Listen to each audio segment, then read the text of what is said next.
요즘 많이 마음을 바쁘시죠?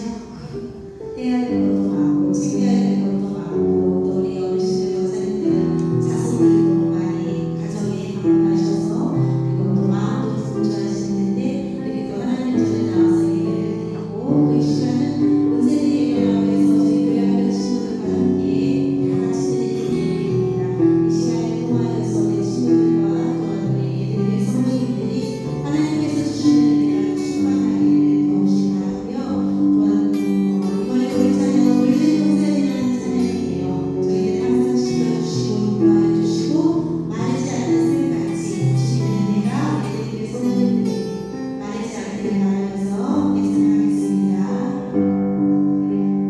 주님 너를 항상 인도하시니 내 마음 땅에서도 너를 만족시키니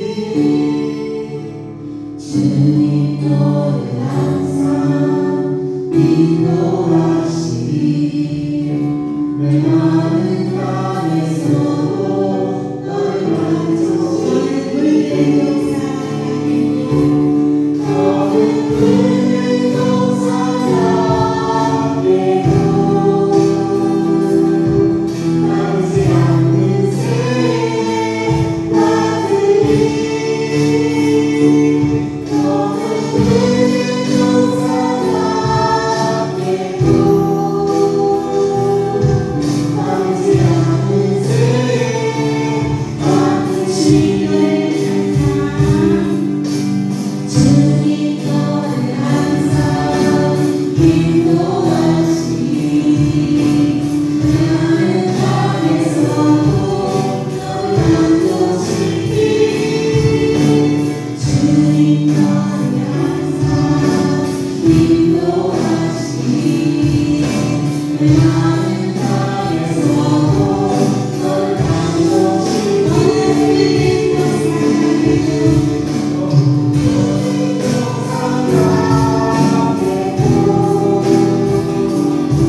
마르지 않는 새의 나들이 너는 푸른 동산에도 마르지 않는 새의 너는 푸른 동산에도 마르지 않는 새의 나들이 너는 푸른 동산에도 마르지 않는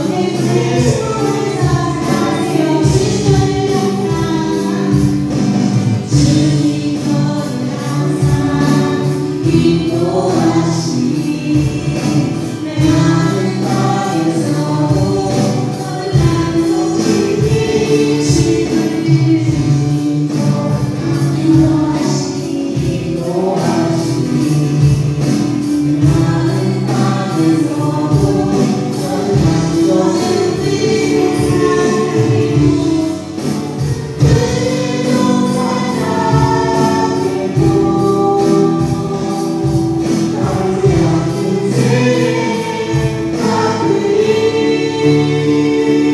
너는 푸른 동산에도 마르지 않는 새의 너는 푸른 동산에도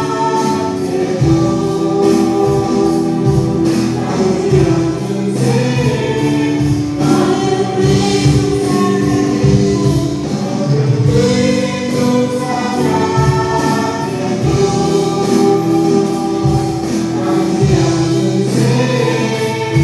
나들이 너는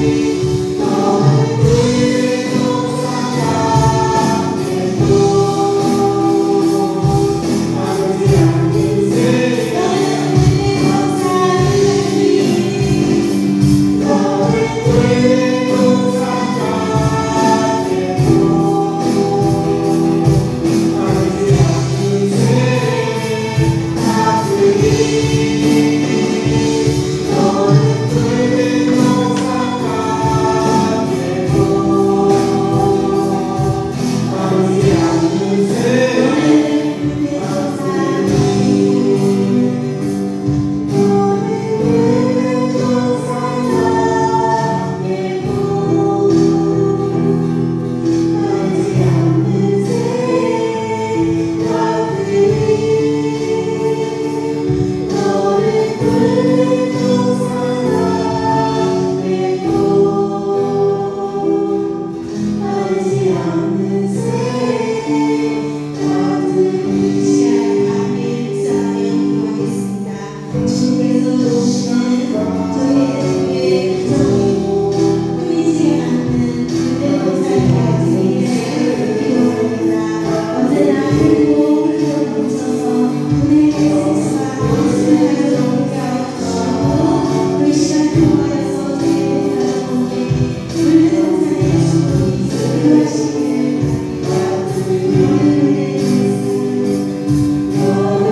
이제 우리가 함께 신앙 고백하시는데 오세대 예배는 세 번역으로 신앙 고백을 합니다. 우리 함께 신앙 고백하시겠습니다. 나는 전능하신 아버지 하나님 천지의 창조주를 믿습니다. 나는 그의 유일하신 아들 우리 주 예수 그리스도를 믿습니다. 그는 성령으로 잉태되어 동정녀 마리아에게서 나시고 본디오 빌라도에게 고난을 받아 십자가에 못 박혀 죽으시고 장사한 지 사흘 만에 죽은 자 가운데서 다시 살아나셨으며 하늘에 오르시어 전능하신 아버지 하나님 우편에 앉아 계시다가 거기로부터 살아있는 자와 죽은 자를 심판하러 오십니다. 나는 성령을 믿으며 거룩한 공교회와 성도의 교제와 죄를 용서받는 것과 몸의 부활과 영생을 믿습니다. 아멘.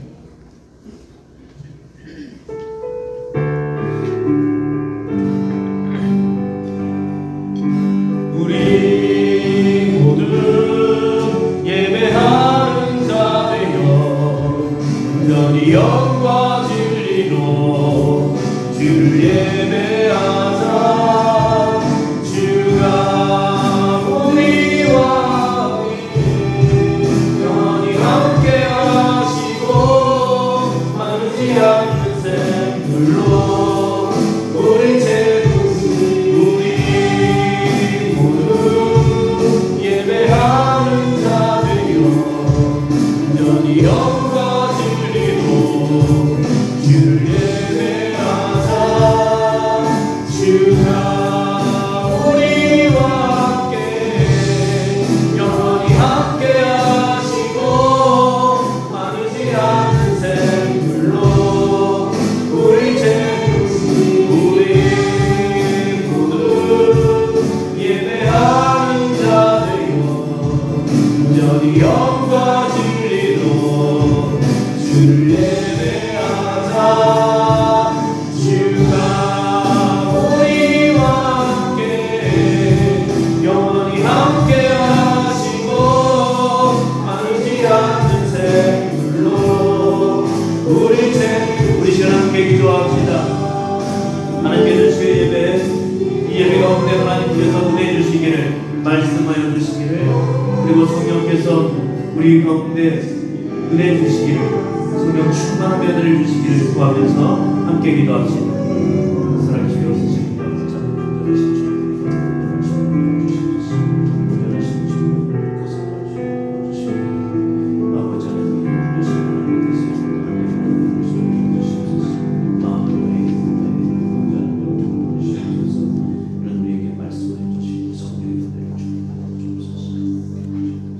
참 좋으신 하나님, 쌀쌀한 겨울 날씨 속에 우리를 이렇게 주께 예배드리고 인도하여 주심에 진심으로 감사드립니다.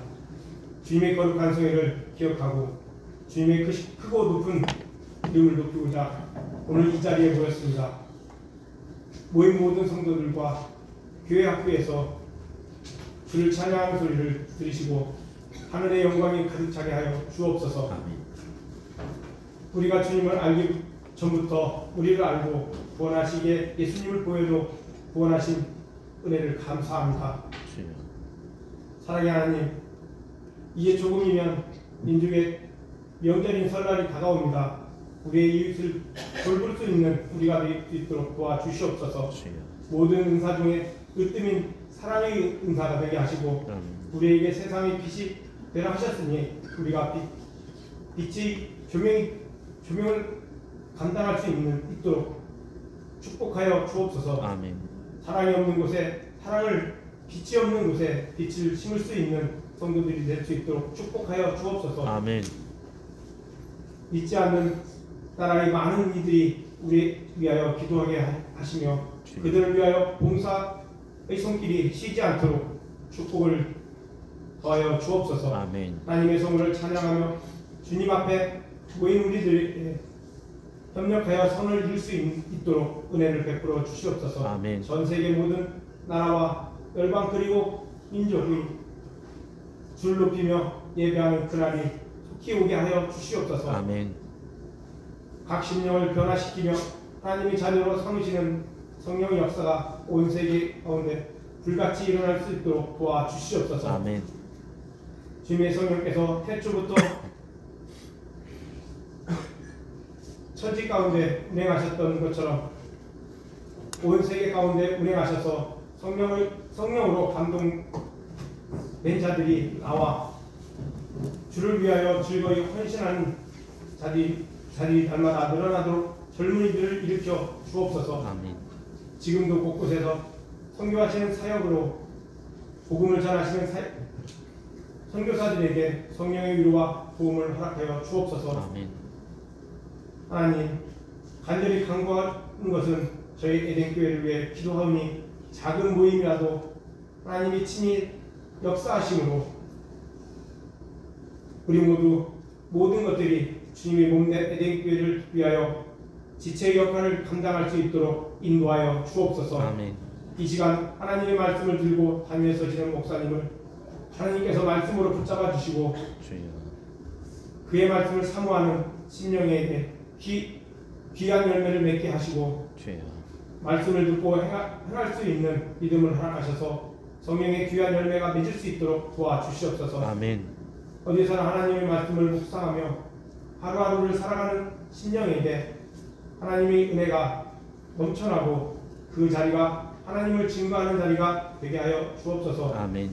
우리의 죄를 구원해 주신 주 예수 그리스도 받들어 기도드리옵나이다. 아멘. 우리 기도를 들어주시고 주님의 평화를 내려주소서.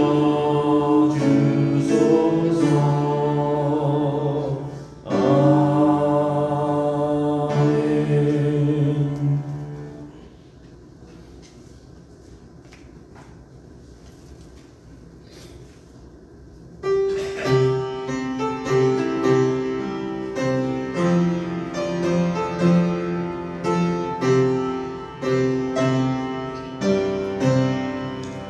이 기쁜 소식을 온 세상 전하세.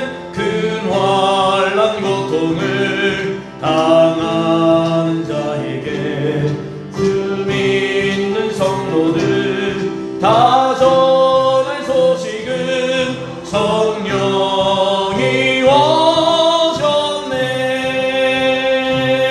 성령이 오셨네. 성령이 오셨네.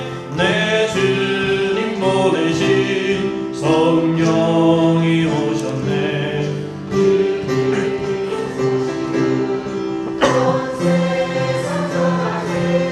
성령이 오셨네. 만왕의 왕께서 저 사로잡힌 자 다 구원하시고 잠자유 주셨네. 승리의 노래가 온 성에 울리네. 성령이 오셨네. 성령이 오셨네. 성령이 오셨네. 내 주님 보내신 성령이 오셨네. 이 기쁜 소식을 온 세상 전하세. 성령이 오셨네. 한없는 사랑과 그 크신 은혜를 늘 의심하면서 안 믿는 자에게 내 작은 힘으로 곧 증언하리니 성령이 오셨네. 성령이 오셨네. 성령이 오셨네. 내 주님 보내신 성령이 오셨네. 이 기쁜 소식을 온 세상 전하세. 성령이 오셨네. 우리를 위해 십자가 지시고 사흘 만에 부활하신 후에 40일간 주의 사람들과 함께 동행하시다가 하늘로 올라가시면서 주님은 성령을 약속하셨습니다. 그 성령을 약속대로 부어주셨고 주님을 믿는 모든 자들에게 선물로 그 성령을 허락해 주신 줄로 믿습니다. 우리 또한 그 성령님과 동행하며 성령께서 주시는 은혜 속에 살아갈 수 있도록 우리를 붙잡아 주옵소서. 오늘 우리의 삶 가운데에도 성령님께서 함께 하여 주셔서 우리의 삶을 붙잡아 주시고 그 은혜로 우리의 삶이 더욱더 주님과 가까워질 수 있도록 인도하여 주옵소서. 주님, 오늘 우리의 삶을 온전하신 주님의 은혜로 채우시고 예배할 수 있도록 인도해 주셔서 감사합니다.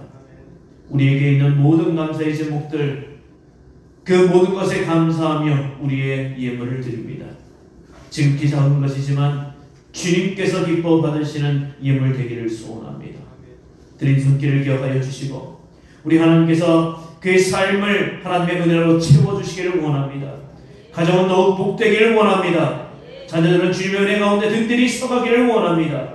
날마다 부어주시는 하나님의 은혜와 은총 가운데 찬송 소리가 끊임없이 일어날 수 있도록 인도해 주시고 감사로 넘쳐난 삶이 될 수 있도록 주여 도와 주옵소서. 들리지 못한 손길 가운데도 똑같은 내 주시고 들으시는 마음과 형편을 주님께서 허락하여 주옵소서.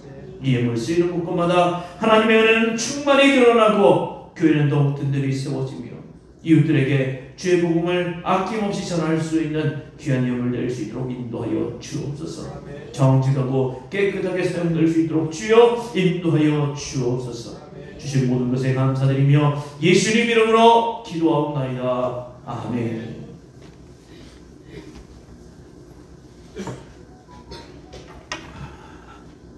교회 소식 전합니다. 교회 소식은 주보를 참고해 주시기 바랍니다. 우리 에덴교회 예배 참석하고 있는 모든 분들 주님의 이름으로 사랑하고 축복합니다. 우리 2025년 올 한해 교회포 이제 이번 1월달이 마지막이니까 한 번 더 합시다. 마지막. 자, 교회표 자 시작. 네, 올 한해 그리스도인으로 살아가는 우리 모두가 될 수 있기를 바랍니다. 우리 주연절을 지내고 있습니다. 주님께서 온 세상에 나타나신 절기로 우리 인간의 몸으로 이 땅에 오셔서 그리스도로 사셨던 주님의 삶과 말씀을 묵상하며 은혜 속에 살아가는 그런 귀한 절기 되기를 바랍니다. 오늘 오전 예배는 설날 온세대 예배로 드립니다. 우리 교회 학교도 같이 드리고 있습니다. 우리 교회 학교 친구들 손 들어주세요. 네, 같이 드리고 있어요. 네, 네. 청소년 손 크게 높이 들어야지. 네, 됐어요. 자, 대신 오늘 점심 식사는 없습니다. 수요 예배 그리고 오후 예배, 수요 예배 없습니다. 명절을 가족들과 함께 아주 즐겁게 보내시기를 바랍니다. 예. 체하시지 마시고 아프시지 마시고 건강하게 지낼 수 있는 그런 명절 될 수 있기를 바랍니다. 안타까운 소식이지만 다음 주에도 점심 식사 없습니다. 다음 주 오전 예배 후에 운영위원회에 있습니다. 그리고 다음 주 오후 예배 후에 노방전도 우리 대동 아파트에 가서 하겠습니다. 너무 어려운 전도는 아니고요. 우리 교회가 가지고 있는 작년에 만들었던 우리 전도지 나누는 그런 전도를 할 건데요. 우리 가능하면 우리 전교인이 참석하셔서 함께 했으면 좋겠습니다. 그래서 함께 기도하고 그렇게 나갈 거니까 여러분 노방전도에 함께 참석해 주시기를 바랍니다. 노방전도는 참고로 3개월에 한 번씩 할 겁니다. 그러니까 너무 부담 갖지 말아주셨으면 좋겠습니다. 말씀 사경회를 위한 특별 새벽 기도회가 2월 10일에서 15일 매일 오전 5시 반에 있습니다. 기억해 주시고 또 말씀 사경회가 부흥회입니다. 이 말씀 사경회가 뭔가 이렇게 하시는 분이 있는데 부흥회입니다. 부흥회인데 이전에 성령 10년 집회로 했다면 이번에는 말씀 중심의 부흥회가 될 겁니다. 그래서 우리 16일부터 19일까지 주일부터 수요일까지 저녁 7시 반, 새벽 5시 반 이렇게 있습니다. 주실 은혜를 기대하며 기도로 준비할 수 있기를 바랍니다. 이제 우리 말씀을 나누겠습니다. 말씀은 누가복음 4장 16절에서 21절까지의 말씀입니다. 누가복음 4장 16절에서 21절 말씀, 신약 94쪽입니다.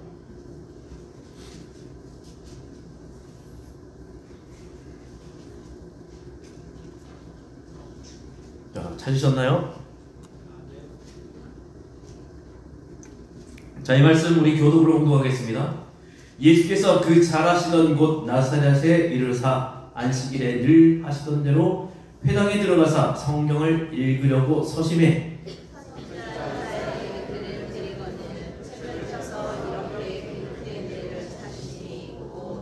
주의 성령이 내게 임하셨으니 이는 가난한 자에게 복음을 전하게 하시려고 내게 기름을 부으시고 나를 보내사 포로된 자에게 자유를, 눈먼 자에게 다시 보게 함을 전파하며 눌린 자를 자유롭게 하고 책을 덮어 그 맡은 자에게 주시고 앉으시니 회당에 있는 자들이 다 주목하여 보더라.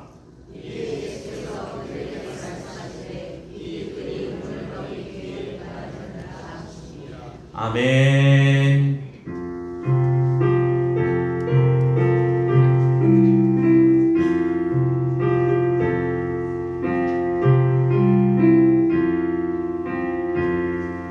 이 말씀 따라 사는 동안 지치지 않게 하시고 이 말씀 따라 사는 동안 주님 나라 이루소서.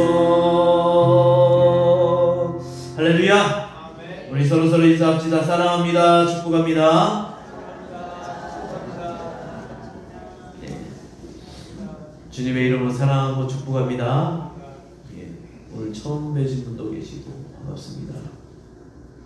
예, 여러분 명절 잘 보내시기 바랍니다. 또 인사합시다. 명절 잘 보내십시오. 제가 오늘은 마치고 나서 여러분과 인사를 안 하려고 해요. 섭섭하게 왜 안 하느냐? 제가 감기에 걸렸거든요. 그래서 평소보다 목소리가 좀 낫지 않나요? 중요해요. 이 목소리를 계속 유지할까요? 예, 여러분 인사 안 한다고 섭섭해하지 마시고 오늘 이 인사로 여러분 좀 가능했으면 좋겠습니다. 왜냐하면 여러분은 감기 걸리지 말았으면 좋겠거든요. 자, 우리 민족의 명절인 설날 온 세대 예배에 참석하고 있는 모든 분들 사랑하고 축복합니다. 설 명절 절이지만 예, 우리가 미리 인사를 했습니다. 다시 한 번 더 인사 안 한 분들과 인사하는 분들, 저 멀리 계신 분들하고도 인사합시다. 새해 복 많이 받으세요.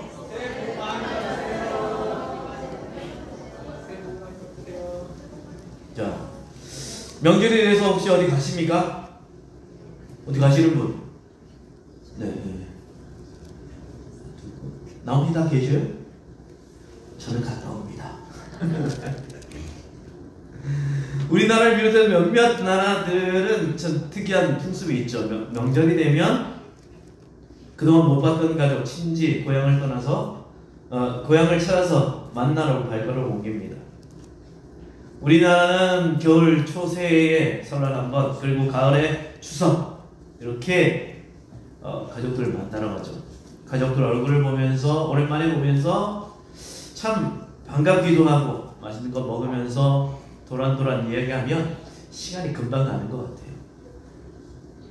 그런데 그런 기쁨도 있는가 하면 스트레스도 있죠. 명절을 싫어서 가기 싫은 사람도 많다고 합니다. 흔히 말하는 명절 스트레스. 부부가 이혼하는 원인 중에 하나가 되기도 한다고 합니다.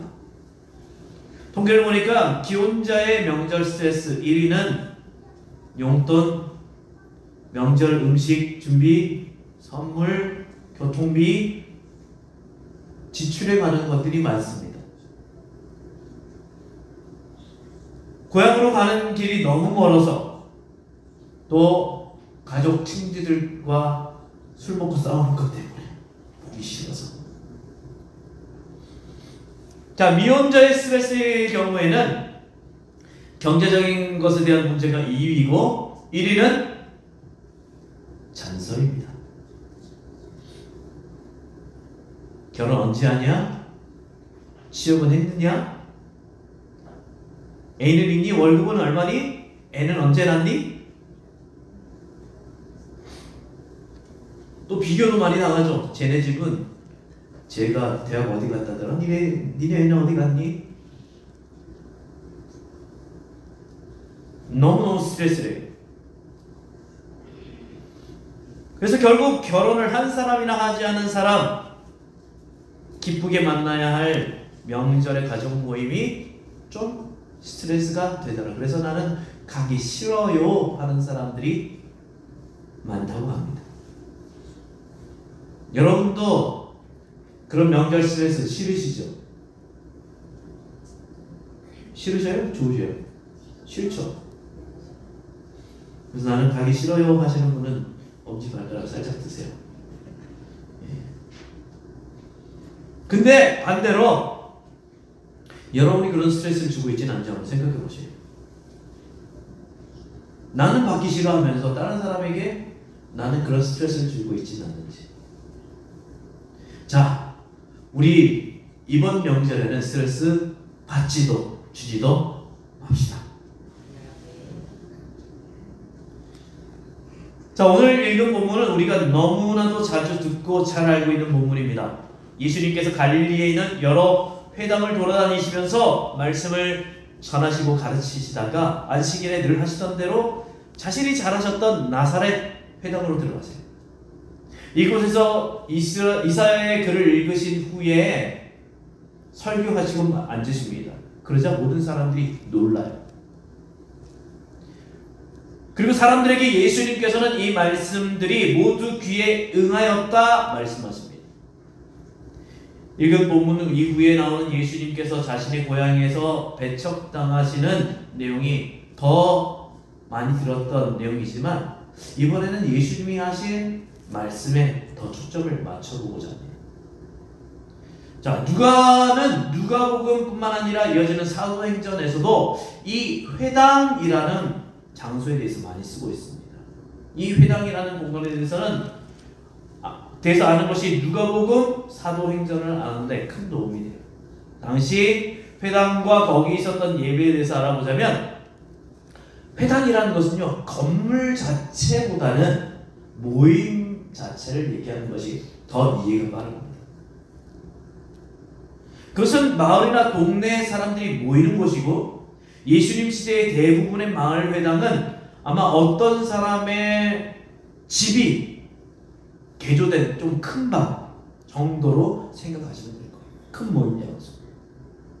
특히 나사렛같이 작고 초라했던 마을의 회당은 건물보다는 어떤 모임의 형태만 띠고 누군가의 집의 방을 사용했을 가능성이 큽니다.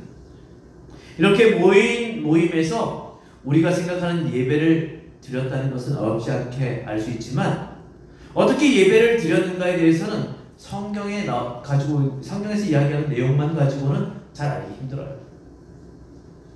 회당 예배에 대한 지식은 말로 전해진 율법을 문서화한 미슈나 같은 고대 유대교의 자료들이나 역사가의 자료를 통해서 얻는 것이 더 편합니다. 예배 순서를 알아보자면 일단 10명의 남자들이 있어요. 어린 남자들. 자, 회당에서 예배가 시작되려면 10명 이상의 남자 어른이 있어야 됩니다. 지금 우리 예배는 회당 예배 충족했나요? 둘, 넷, 여섯, 충분하네요. 자, 그러니까 우리 남신도 여러분, 우리 회당에 충족하기 위해서는 10명 이상 장로님 열심히 하셔야 됩니다. 자, 회중은 신명기 6장 4절에서 9절에 나오는 쉐마를 암송합니다. 그런 뒤에 그들은 함께 기도를 합니다. 그리고 나서 율법책인 토라를 읽고 그 다음에 선지서를 읽습니다. 이 본문들을 히브리어, 그러니까 유대인들이 하는 그런 말 글로 읽은 다음에 예수님 당시의 언어였던 아람어로 번역해서 다시 읽습니다. 그 다음에 해석을 하게 되었는데 그 해석은 일반적으로 앞에 읽었던 내용들을 가지고 풀어서 이야기하는 것, 설교라고 할 수 있습니다. 마지막으로 축복과 더불어서 예배를 마무리하게 됩니다. 뭔가 구약에 나오는 제사보다는 오늘날 예배에 더 가깝지 않나요? 구약의 제사는 짐승 잡아서 정결 의식하고 짐승 잡아서 그거 가꿔서 불살라서 하나님 앞에 예배 드렸잖아요. 그거하고는 좀 다르죠. 요즘 예배하고 비슷합니다. 아마도 예수님이 오늘 하신 말씀은 이 예배 순서들 중에 해석하는 말씀을 읽고 나서 그 말씀 가운데 이사야의 말씀을 해석해 주시는 그런 말씀이었던 것 같습니다. 그것을 알 수 있는 부분은 예수님이 하시는 내용이 이사야 61장 1절에서 2절 말씀과 58장 6절의 말씀을 섞어서 인용하고 있는 것으로 보면 알 수가 있는 거죠. 또한 인용한 구절에 있던 부분이 예수님이 말씀하신 부분에는 없는 것도 볼 수 있습니다. 누가는 다른 복음서와 달리 예수님께서 세례를 받으시고 광야에서 마귀의 시험을 물리치고 난 뒤에 첫 사건을 이 사건으로 기록하고 있으면서 예수님의 설교를 자세히 기록하고 있는 거예요. 누가복음에서 예수님의 첫 사역으로 본문의 내용이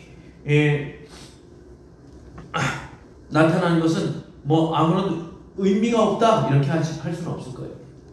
예수님께서 성경을 해석해 주시는 부분, 그러니까 오늘날로 말하면 강해 설교를 해주시는 부분에 나오는 이 내용은 예수님께서 이 땅에 오셔서 하고자 하시는 것, 예수님이 어떤 분이신가, 누가복음이 이야기하는 것, 나아가서 사도행전의 주제, 우리가 이 땅에서 어떤 사역을 해야 하는가에 대해서 이어진다고 할 수 있습니다. 예수님 말씀의 머릿말 부분에서 주의 성령이 내게 임하셨으니 이렇게 이야기합니다. 주님께서 세례 받으셨을 때 성령이 임하셨죠. 누가복음 3장 22절 말씀입니다. 성령이 비둘기 같은 형체로 그의 위에 강림하시더니 하늘로부터 소리가 나기를 너는 내 사랑하는 아들이라 내가 너를 기뻐하노라 하시니라. 이 말씀이 들렸잖아요. 그래서 이 사건 이후에 누가복음은 성령이 충만하시다 이것을 반복해서 이야기해 줍니다. 당시 듣고 있던 회중들이 그렇게 알아들었는지는 모르겠지만 예수님은 그 전까지 누구도 하지 못했던 특별한 사역을 하기 위해서 오셨다라고 선포하시는 거예요. 이사야서를 인용하는 것으로 내가 이사야서의 종의 노래에서 이야기하는 그 메시아이고 여호와의 종이고 기름 부음 받은 그리스도다. 성령으로 기름 부음 받은 것은 지금 설교하고 있는 내가 사실은 사람들 앞에서 내세울 게 없잖아요. 예수님이 유명한 사람 제자도 아니고요. 그리고 특별하게 뭔가를 나타내셨던 것도 아닙니다. 그냥 예수님이 지금 말씀하는 그 권세를 누구로부터 받았느냐? 나는 성령께서 나와 함께 하심으로 나는 말씀을 전한다. 이 말씀이죠. 예수님께서 받으신 특별하고도 특별한 하나님의 임무는 이 말씀에서 내게로 왕적이고 선지자적인 사역으로 말씀하십니다. 그 임무의 가장 기본적인 것은요, 가난한 자에게 복음을 전하는 거예요. 기쁜 소식, 헬라어로 얘기하면 유앙겔리온이라고 합니다. 복음은 헬라어로 하면 유앙겔리온, 다른 합쳐요. 유앙겔리온. 제가 좀 어려운 말을 많이 가르쳐드립니다. 유앙겔리온. 자, 이 기쁜 소식에 대해서는 예수님이 하신 말씀 중에 뒤에 나오는 거예요. 그런데 가난한 사람들의 가난함이 뭐냐? 가난한 사람들이 문자적으로 그냥 경제적으로 가난한 사람들이냐? 물론 당시도 지금도 가난한 사람들이 복음 받아들이는 것은 쉬워요. 왜요? 내가 지금 어려운 삶을 살고 있는데 이 어려운 삶을 위해서 건져주시기 위해서 나를 살려주시기 위해서 믿는 자들에게 내가 지금 소망이 없는데 믿는 사람들에게 구원을 주신다. 내게 소망을 주신다. 그러니까 가난한 사람들은 더 마음에 받아들이기 쉬운 거예요. 또 위로받을 것이 없고 이 세상에 얻을 수 없는 그런 소망이 없는 사람들도 마찬가지죠. 실제로 우리나라도 한참 성장을 하던 시기였긴 했지만 가진 것이 많지 않았던 60년, 70년, 80년대 복음 받아들이고 하나님을 믿는 사람들이 많아졌습니다. 그때 우리 기독교는 폭발적으로 성장을 했어요. 이 말씀에 그런 의도가 없다고 말할 수는 없습니다. 경제적으로 어려운 우리가 도와야 하는 건 당연합니다. 그러나 가난한 사람의 의미가 그것만 있는 것은 아니에요. 주변인 혹은 사람과의 사귐에서 배제돼서 외로운 사람, 버림받은 사람, 경쟁에서 패배한 사람들, 영적으로 궁핍해서 영적인 갈등을 느끼는 모든 사람이 다 포함됩니다. 이 사람들의 유일하게 바랄 수 있는 것은 하나님의 도움인 거예요. 여러분은 가난한 사람입니까? 아닙니까? 한번 여러분의 모습을 한번 돌아보시기 바랍니다. 내가 뭐 밥을 못 먹는 것도 아닌데 뭐 여기서 그치지 마시고요. 내 마음은 내가 지금 처한 상황은 그리고 내 영적인 상태는 어떠한가 돌아봐야 합니다. 이 가난한 사람에 대한 다른 복음으로서 예수님의 말씀은 마태복음 5장 3절에 있죠. 찾아서 읽어볼까요? 마태복음 5장 3절. 이 말씀도 여러분이 잘 아는 말씀이에요.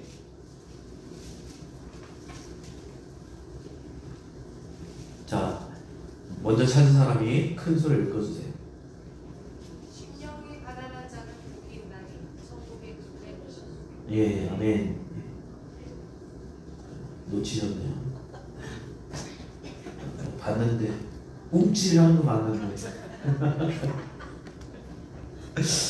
가난한 사람은 마음이 열려 있습니다. 그들에게 복음을 선포하는 것이 예수님의 지상에서 가장 중요한 사역이었습니다.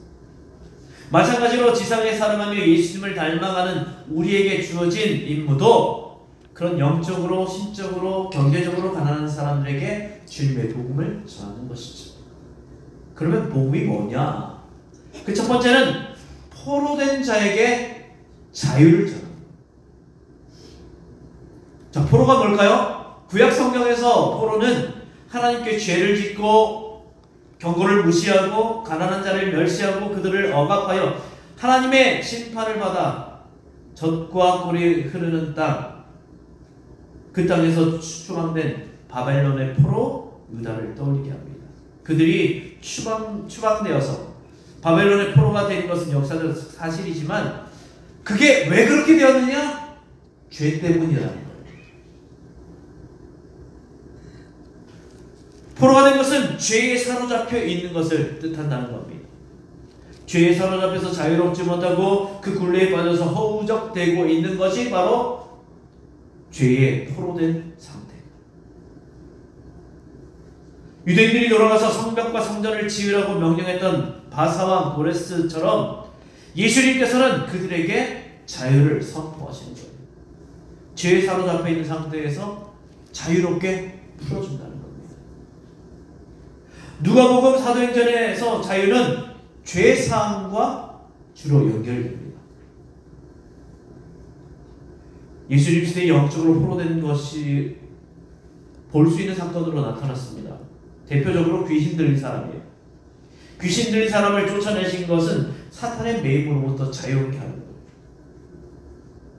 우리에게 주님께서는 죄 사함을 위해서 놓아주기, 그 죄로부터 놓아주기 위해서 오셨어요. 그것이 우리에게는 기쁜 소식인 겁니다. 우리가 죄의 종, 진노의 자녀였습니다. 그런데 이제 주님께서 오셔서 우리를 그 매임으로부터 놓아주셨습니다. 더 이상 묶여있지 않다는 거예요. 그래서 우리는 이제 자유로운 겁니다. 두 번째는 눈먼 자를 다시 보게 하는 거예요. 눈먼 자라는 이 환자들 혹은 눈먼 자라는 사람들이 성경에 굉장히 많이 나옵니다.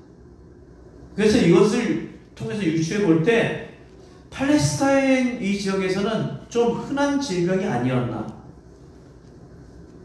추측이긴 하지만 중동 이 지역은 식량이 풍족하지 않아요. 그래서 가난한 사람들은 잘 먹지 못했을 것이고 영양이 불균형한 사람들이 많았을 것입니다. 또한 안경이나 라식 이런 것도 없었겠죠, 당연히. 그러니까 이 시력이 아주 좋지 않은 사람들이 있을 경우에 이 사람들도 시각장애인으로 분류했을 가능성이 큽니다. 청각장애인들이나 하반신 지체장애인들도 있는데 눈먼 사람, 시각장애인을 이야기한 것은 그만큼 대표적인 장애였다는 것입니다. 사실 이들은 성전에서도 배제된 계층들이었습니다. 사무엘하 5장 8절입니다. 그날 다윗이 이렇게 명령하였다. 누구든지 여부스 사람을 치려거든 물을 길어 올리는 바위벽을 타고 올라가서 저 여부스 사람들 곧 다윗이 몹시 미워하는 저 다리 저는 자들과 눈먼 자들을 쳐 죽여라. 그래서 눈먼 사람, 저는 사람은 왕국에 들어갈 수 없다는 속단이 생겼다. 누가복음은 맹인이 다른 맹인을 인도하여 둘 다 구덩이에 빠지는 것에 대한 말씀에서 눈먼 것을 비유적으로 들어서 사용하기도 합니다. 예수님이 어둠에 갇혀 살고 있는 사람들이 눈을 뜨게 하시고 보게 하도록 하겠다 하시는 것도 또한 누가복음의 중요한 주제입니다. 눈을 뜬다는 것은 하나님의 구원 계획이 예수님 안에서 성취되는 것과 관계되어 있는 거예요. 예를 들어서 누가복음 24장에 보면요, 엠마오로 가는 제자들, 그 제자들을 예수님이 만났죠. 그들과 함께 예수님이 뭐 하셨어요? 식사하셨잖아요. 그전에는 예수님인지 몰랐는데 밥 먹고 난 다음에 그 사람들의 눈이 밝아졌다. 그래서 예수님인 줄 알아보았다. 다른 예로 바울이 다메섹으로 가는 길에서 예수님을 만났을 때 눈이 멀었다가 나중에 눈을 뜨게 됩니다. 이것은 육적인 눈을 이야기하기도 하지만 영적인 눈을 이야기하는 것. 영적인 분별력이 생겨나서 그분이 하시는 구원 사역을 볼 수 있게 된다는 것이죠. 자, 세 번째는 눌린 자를 자유롭게 하는 거예요. 어딘가에 억압되어 있는 사람, 같은 단어를 다르게 번역하면 깨어진 사람을 얘기합니다. 깨져버린 사람. 영혼과 육체가 깨져버린 사람들, 무언가에 억눌려 있는 사람들을 풀어주시고 깨져버린 사람들을 고쳐주십니다. 복음서에 나타난 예수님의 다양한 치유 사역은 예수님께서 이루시는 구원 사역과 맞물려서 진행됩니다. 그냥 고쳐주시는 것이 아니라 그 사람들의 영혼을 고쳐주시는 거예요. 네가 구원받았다. 그냥 고치는 것을 끝나지 않고 네가 구원받았다라는 말씀을 하실 때 그냥 그 사람의 병을 고쳐줬다. 그 사람의 그런 장애가 고침받았다. 여기서 끝나지 않고 주님께서 그 영혼의 구원을 허락하셨다까지 연결되는 거예요. 이 눌린 자를 자유롭게 한다는 구절을 주로 인용하고 있는 계시는 이사야 61장 1절에서 2절에는 잘 나타나지 않습니다. 이 구절이 어디서 왔는지 많은 학자들이 이사야 58장 6절이라고 얘기를 해요. 제가 읽어드리겠습니다. 세번역으로. 내가 기뻐하는 금식은 흉악의 결박을 풀어주며 멍에의 줄을 끌어주어 압제하는 자를 자유하게 하며 모든 멍에를 꺾는 것이 아니겠느냐. 하나님께서 원하셨던 자비, 공의를 이웃에게 실천하지 않았던 이스라엘은 하나님께 책망받았어요. 그래서 책망받은 이스라엘은 결국 멸망의 길로 가고 맙니다. 우리 주변에도 끼어진 사람들이 너무나 많습니다. 특히 경기가 너무너무 안 좋은 지금 차고 넘쳐날 거고요. 또 정치적으로 어려운 이때 속이 상한 분들도 많이 있을 것입니다. 욕만 나오고 한숨만 쉬어지고 이런 때에 정신적으로 힘든 사람들도 있을 것이고 어쩌면 교회에서 상처받은 사람들도 있을 것입니다. 결국 바벨론의 포로로 잡혀갔던 그때 이스라엘이나 지금 상황이나 별반 다를 것이 없습니다. 그러나 하나님의 말씀을 지키지 못하고 실패한 이스라엘과는 반대로 예수님께서는 이 자비와 공의를 제대로 우리에게 자신의 공생애를 통해서 보여주시는 거예요. 이런 복음을 선포하는 결과가 무엇이라고 성경은 말하고 예수님이 말씀하시냐? 그것은 주의 은혜의 해가 선포된다. 포로된 자가 풀려나고 눈먼 자가 보게 되고 깨어진 자가 고침받는 것은 주님의 은혜의 해가 선포된다. 주님의 은혜는 레위의 기에서 말하고 있는 희년을 이야기합니다. 이 희년이 뭐냐면 이스라엘 백성들에게 이 희년이 어떤 날이냐면 모든 것들이 제자리를 찾아가는 그런 해예요. 이스라엘에는 땅이 가문 소유입니다. 왜? 하나님께서 그 땅을 그 가문에게 소유로 주셨기 때문이죠. 그런데 살다 보면 내가 힘들어질 때가 있잖아요. 그러면 그 땅을 팔아요. 그죠? 팔게 되겠죠? 그러면 그 판 땅은 영원히 그 사람의 소유가 되느냐? 아니요. 희년이 되면 그 땅이 다시 원래 소유자에게로 돌아오게 됩니다. 뿐만이 아니고요. 종이 된 사람들도요. 아니 살다 보면 자기가 힘들어서 이제 내가 살기 힘드니까 다른 사람에게 나는 당신 종이 되겠습니다. 나 먹여 살려주세요. 난 당신을 위해서 일하겠습니다. 종이 돼요. 그럼 그 종이 계속 되느냐? 옛날에 조선시대에는 그 종이 계속 됐죠. 왜냐하면 그 아들도 종이고 그 손주도 종이고 그 종이 계속 이어져야 되거든요. 그런데 이스라엘에서는 이 희년이 되면 다시 그 종되었던 사람들이 다시 원래 신분을 회복하게 돼요. 이것을 희년이라고 얘기합니다. 그런데 그 희년이 바로 하나님의 은혜의 해라는 거죠. 주님께서는 이 땅에 주님만이 선포하실 수 있는 희년을 선포하러 오신 거예요.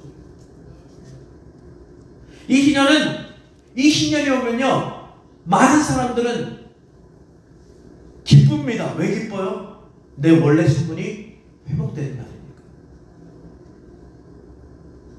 희년이 새로운 출발을 시작하는 시작점인 것처럼 예수님은 구원을 통해서 새로운 출발을 선포하십니다.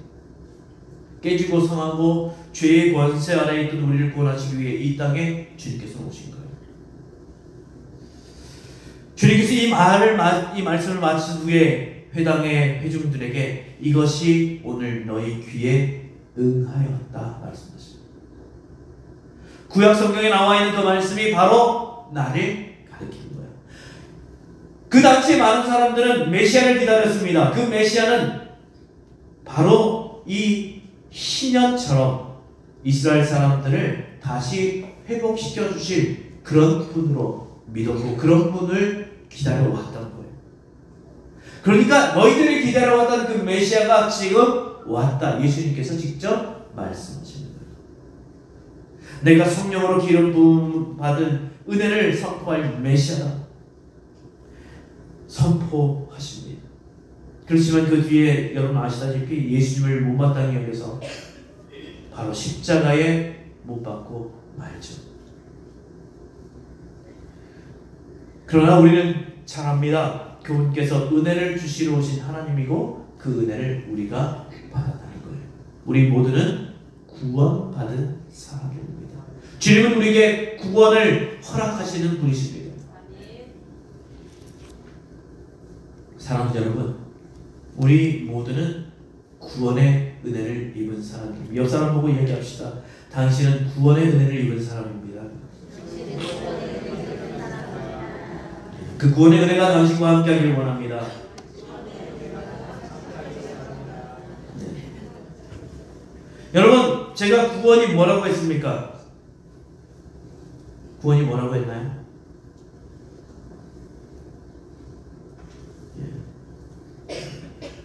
충성도 사람들답게 나중에 집에 가서 대답하시기 바랍니다. 구원은 하나님이 우리의 소원을 이루어 주시는 거예요.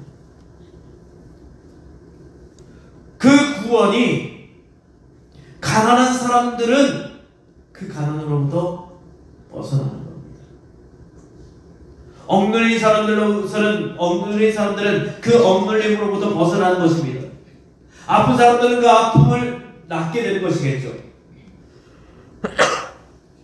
슬픔을 당한 사람들은 그 슬픔으로부터 벗어나는 것, 내 삶의 기쁨이 넘쳐나는 것입니다. 연약한 사람들은 강하게 되는 것이고, 목마른 자들은 마시게 되는 것이고, 눈먼 자들은 보게 되는 것이고, 저는 자들은 똑바로 걷게 되는 것입니다. 우리에게 소원은 무엇입니까? 우리 주님은 그 소원을 이루어 주시기 위해서 이 땅에 오셨습니다. 그러나 가장 큰 구원의 은혜는 바로 죄로부터 우리를 건져주시는 거예요.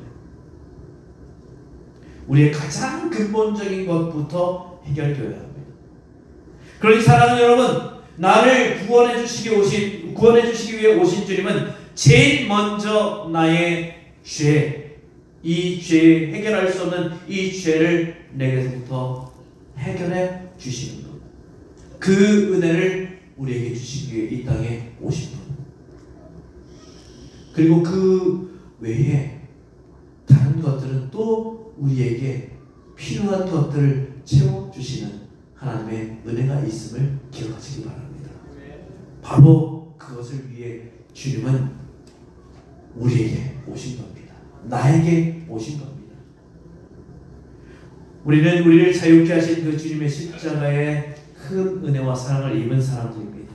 이제 주님께서 그 은혜의 해를 우리에게 선포하셨으니 우리 그 은혜의 해를, 그 희년을, 그 기쁨, 구원의 기쁨을 누릴 수 있기를 바랍니다. 내가 이 기쁨을 누리니 이제 이 기쁨을 다른 사람들에게도 전하며 살아갈 수 있기를 바랍니다. 그래서 이번 명절에는요, 예수 믿지 않는 우리 가족들이 있다면 그 가족들에게 이 은혜의 해를 전하면서 나를 위해서 오신 주님이 이제 우리 가족에게도 또 우리 친지들에게도 임할 수 있기를 기도하고 또 선포할 수 있기를 바랍니다. 그래서 우리 모두가 주의 은혜를 입고 살아가는 우리가 될 수 있기를 주님의 이름으로 축복합니다. 기도하겠습니다.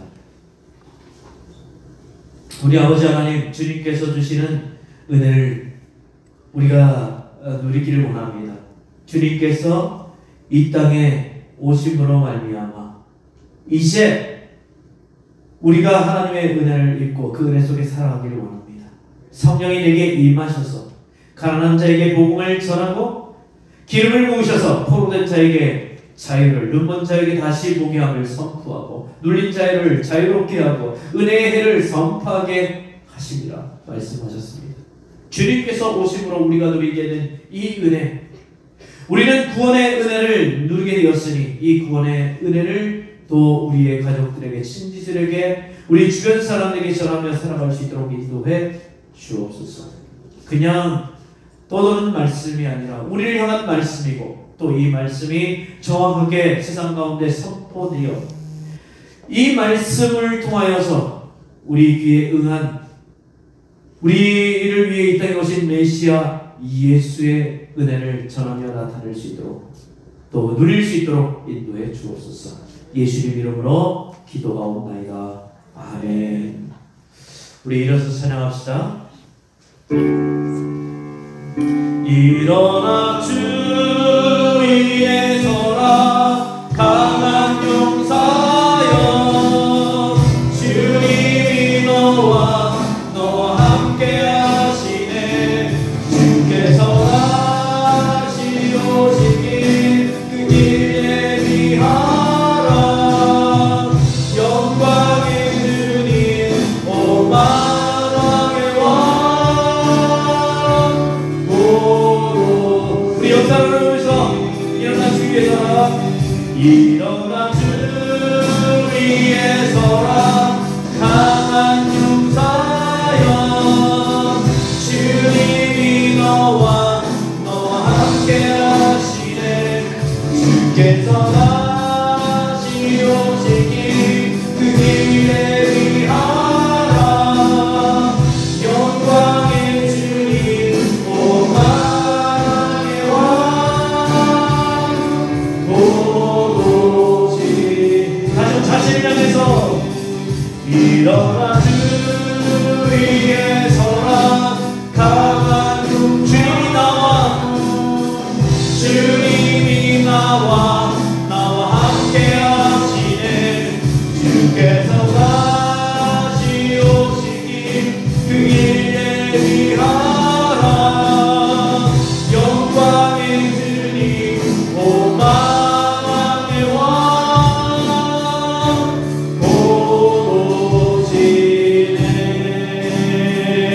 오시네. 지금 우리 구주 예수 그리스도의 은혜와 하나님 우리 아버지 우리를 지극히 사랑하심과 성령의 역사하시며 감동하시며 은혜 베푸시니 오늘 주의 말씀 속에 거하며 성령 하나님이 우리 가운데 있어 우리 가난한 심령에는 주님의 치료우심이 연약한 우리의 모습 가운데 주님의 회복이 그리고 주님과 날마다 동행하며 주님 주시는 놀라운 은혜가 우리의 삶에 넘쳐나기를 또 그 은혜와 구원의 놀라운 소식을 전하며 살아가게 되기를 소원하는 사랑하는 주의 백성들 머리머리 위에 삶의 이야기 위에 믿음의 역사 위에 영원토록 함께 하시기를 간절히 축원하옵나이다.